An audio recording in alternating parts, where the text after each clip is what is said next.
हमारा आज का जो ये जलसा जो पीपल्स पॉलिटिकल कॉन्फ्रेंस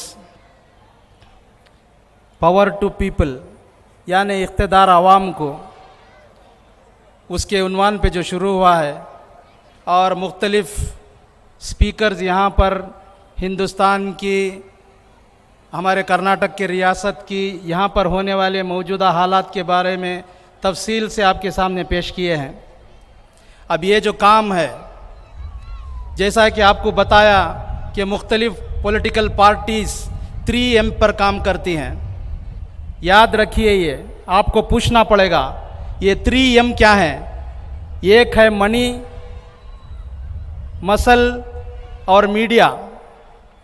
जितने भी पार्टियां जो आज काम कर रही हैं पैसे के बलबूते पे यानी मनी पावर पे, और दूसरा ज़बरदस्ती गुंडागर्दी मसल पावर पर, और तीसरा मीडिया पावर पर।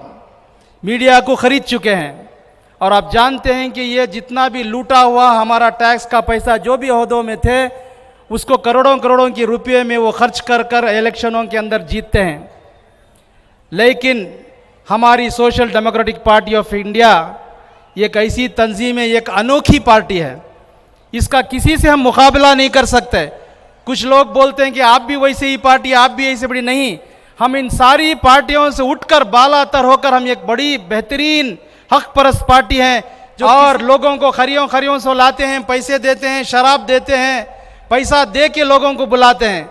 लेकिन यहाँ मैं पूछना चाहता हूँ इस जम्मे गफीर को कि क्या आपको पैसा दिया गया था?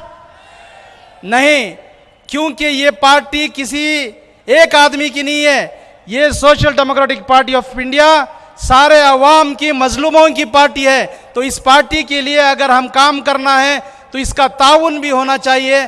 मैं इससे शुरू करता हूं कि जैसा आपने बगैर पैसे लेके आए, इस पार्टी को भी ताउन करना आपका सबसे बड़ा अहम फरीज़ा है।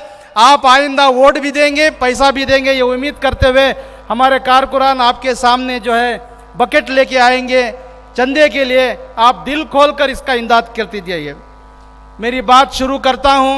आज का जो जलसा जो शुरू हुआ उसकी ओपनिंग यहाँ पर एक स्क्रीन हटाकर ओपनिंग हुई थी। आपको मालूम है क्या? आपको थोड़ा कश्मकश होगा कि ये क्या करे, ये दूसरे पार्टियों में दिया जलाते हैं या पानी चढ़ाते हैं, लेकिन यहाँ कोसा की एक स्क्रीन ला को खड़ा है, उसके पर्दे हटा डाले और बोले कि ओपन हो गया। मालूम है क्या था उसमें?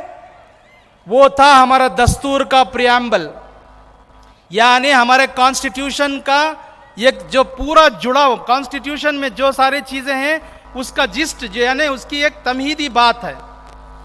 हमारा मुल्क आपको मालूम है ये खुशहाल रियासत वेलफेयर स्टेट की बुनियाद पर कायम हुआ। तो उसके लिए किस तरह से हमारा दस्तूर होना वो प्रियम्बल में पूरा मौजूद है, जिसको हम लोगों ने यहाँ इनॉग्रेशन में किया और वहाँ ठहरा हुआ है। अब वो प्रियम्बल में क्या लिखा गया मैं पढ़ता हूँ आपके सामने।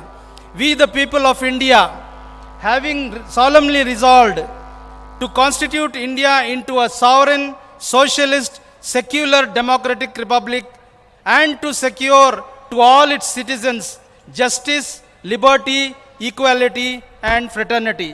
इसकी तफसील बोल के मेरी बात को ख़त्म करता हूँ, चूँकि मुझे वक्त बहुत कम दिया गया है।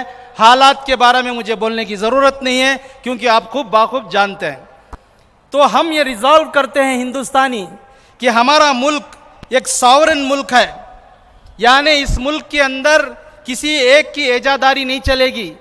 ये तन्हा जो है अपने आप में एक बड़ा मुल्क है, सोशलिस्ट है, यानी ये जो है एक सबको बराबरी, हर चीज़ की बराबरी का एक पैगाम देता है।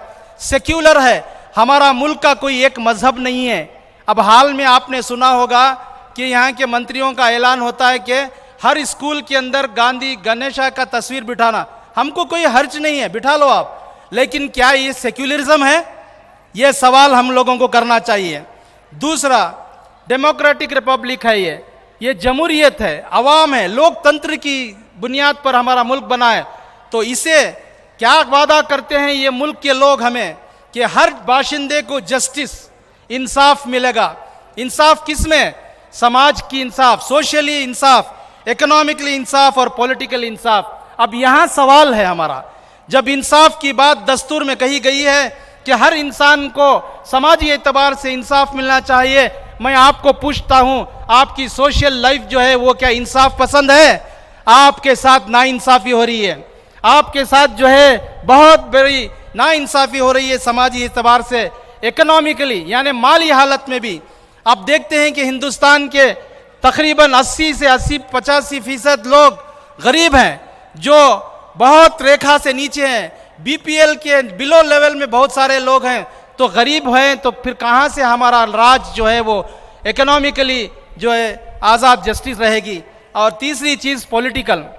अब यहाँ पर एक बात, हम चूंकि एक पॉलिटिकल पार्टी हैं, हमको थोड़ा सोचना पड़ता है। सियासी एतबार से भी हम लोगों को इंसाफ मिलना चाहिए, यानी कि किसी का भी इलेक्ट होकर जाना वो सारा हक हमें दे गया है, कोई एक आदमी नहीं बन सकता। लेकिन हम क्या देखते हैं, ये खानदान है तो वही खानदान सियासत में चलता है, बेटा है, बाप है, बेटा है, नहीं तो बीवी है, नहीं तो बहू है, नहीं तो उसका पोता भी आकर चले आता है। ये सही मानों में डेमोक्रेसी नहीं है। हम देखते हैं कि ये खानदान एक चला रहा है एक पार्टी कांग्रेस को, तो उसी के खानदान आज एक प्रेसिडेंट भी उनका चुन नहीं पाए, क्योंकि उनकी कश्मकश है कि वही खानदान से बनना। हमारे यहाँ जनता दल भी है, क्या है उसके अंदर? बाप की पार्टी है, फिर बेटा, उसके बाद फिर पोता आएगा। लेकिन क्या ये सही मानों में जस्टिस है पॉलिटिकली? और हम लोगों को ये जो social democratic party of India बनाने के बाद एक अधिकार है, हम लोगों को इख्तियार में आने का अधिकार है। हमारी पार्टी सिर्फ भाषण दे के रोड पे एजिटेटिव पॉलिटिक्स करती रहेगी, इतना ही नहीं है, जब इंतखाबात आएंगे तो इस इंतखाबात में भी हमको हिस्सा लेना है। भास्कर प्रसाद साहब ने कहा, कई लोगों ने कहा कि आने वाले इंतखाबात में हमने सारी पार्टियों को देख चुके हैं, हम क्या करना है, क्या सवाल करना है, हमको सोच के रखना है। हाल ही में बीबीएमपी इलेक्शन के अंदर बहुत सारे मुस्लिम इलाके वार्डों को लेडीज वार्ड कर दिए। अब जब ये लेडीज वार्ड बना है तो परेशानी किसे हुई मालूम? ये कांग्रेस के जो कॉरपोरेटर्स थे, जो राउडीज थे, गुंडे थे, उनको सीधा बात करना नहीं आता, तो जहां पर वुमेन थी उनके औरतों को भेज के वो कॉरपोरेशन बनाते थे।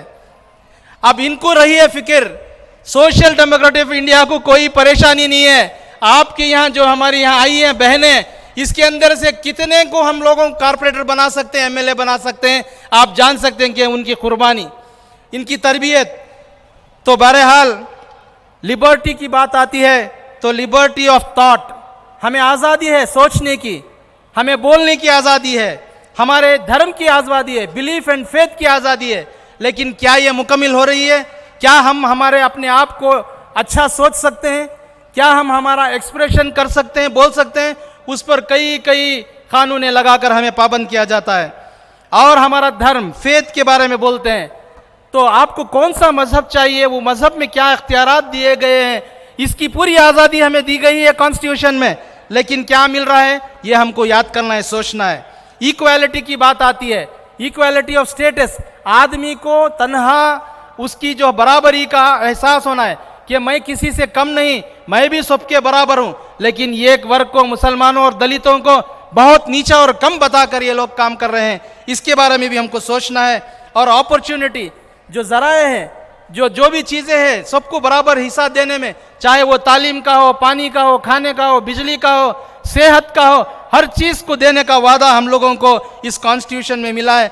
लेकिन हम सवाल करना है कि क्या ये मिल रहा है? ये नहीं मिल रहा है तो हम सवाल करना है। ये मिलने के लिए हमको पहुंचना है उस जगह जहां पर हम इसको लेकर दे सकते हैं। उस पहुंच कौन सी है? वो हमारे बीबीएमपी के लिए कॉरपोरेशन होगी, वो स्टेट के लिए असेंबली होगी, वो नेशनल के लिए पार्लियामेंट होगा। यहां पर हम लोगों को पहुंचना होगा और उस पहुंचने के लिए हम तैयारी करना पड़ेगा। 2023 में इलेक्शन आने वाले हैं, आप अभी से तैयारी करना शुरू कर लीजिए। ये जितने भी चोर मक्कार जो आएंगे आपके दर पर, आपके सामने दलाल आएंगे, कोई बड़े बड़े एक्स इंटेलेक्चुअल, एक्स जो है बड़े बड़े ब्यूरोक्रेट्स, आलिम लोग लैपटॉप में एक पावर पॉइंट बनाकर गली गली, मोहल्ला मोहल्ला, मस्जिद मस्जिद में घूम घूम कर बोल रहे हैं कि फलां को वोट दो, फलां आ जाएगा।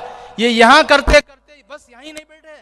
आपको बताऊं, यहाँ की जो टोली थी वो दलालों, सेक्युलर पार्टी को गया है। यहाँ कांग्रेस को गया, वहां सपा को गया, फलान जगह गया, फलान जगह गया।